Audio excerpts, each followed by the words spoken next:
Hey guys, thought I'd do another one of these videos.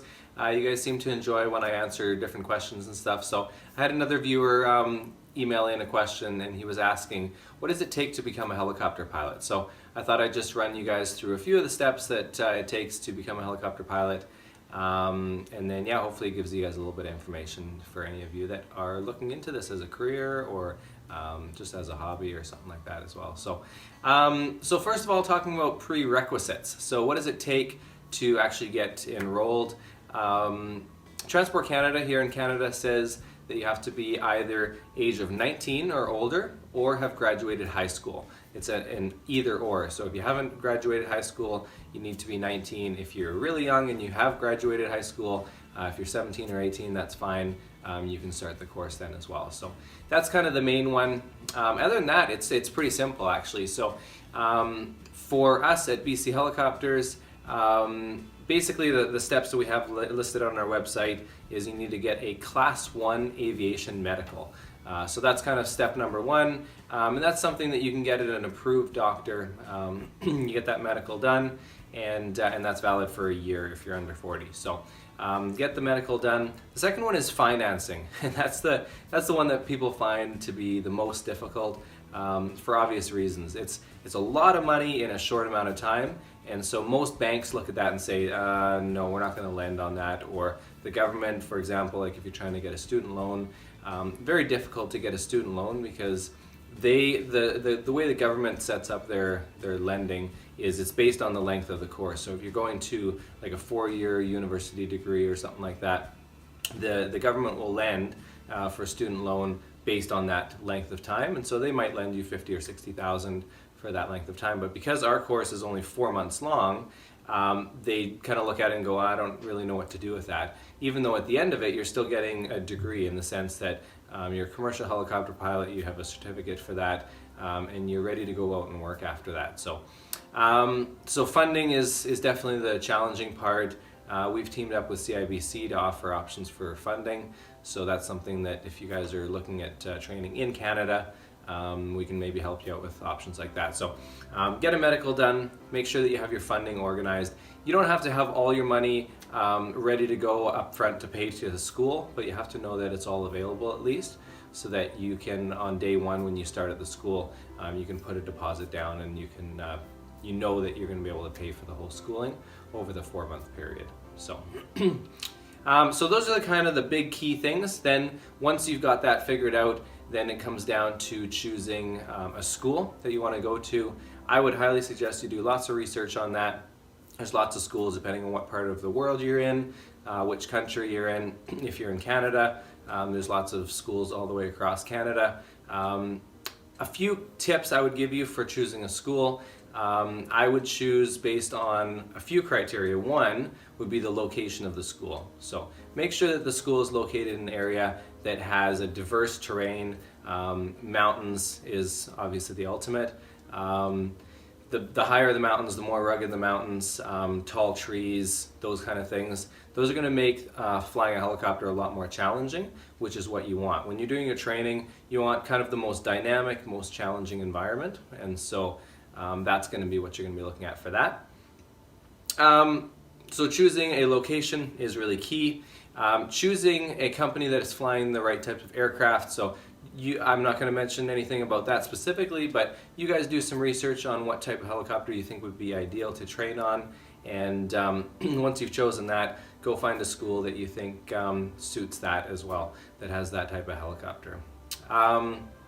So what type of helicopters they fly, and then find out a bit about the company as well. So do research on their website, give them a call, email them, whatever you have to do to be able to get to know a bit about the company, what their motto is, what kind of training do they offer, how large the class sizes are. Those are all really key things. How are you going to get treated while you're there? Because the way we look at it anyways, you're spending about $55,000 to $60,000 in 4 months. That's a lot of money in a short amount of time, and you want to make sure that you're getting the absolute most value out of that time and out of your money, of course, because when it's all said and done and you have your commercial license, yeah, you might have a certificate saying, hey, I have a license, but how well were you trained? How much attention to detail did that school spend with you? How much time did your instructors take with you? How much focus was put on your learning style? That's the biggest thing I've found in the last 12 years as an instructor. Every student I've had, and I've had probably 150 of them or so, every student I've had learns totally differently. And it's not a cookie cutter, hey, everybody learns the same way, here's the curriculum, as long as you go through the curriculum, that's fine. Everybody learns so different, so uniquely, and I, as an instructor, I have to adapt to the way that that student learns, and I have to teach them, I have to figure out new ways all the time to teach my students so that they can figure it out the absolute best way, and so that their brains can process it and stuff like that. You have some people that excel really strong in mathematics, others that are really good at visualization.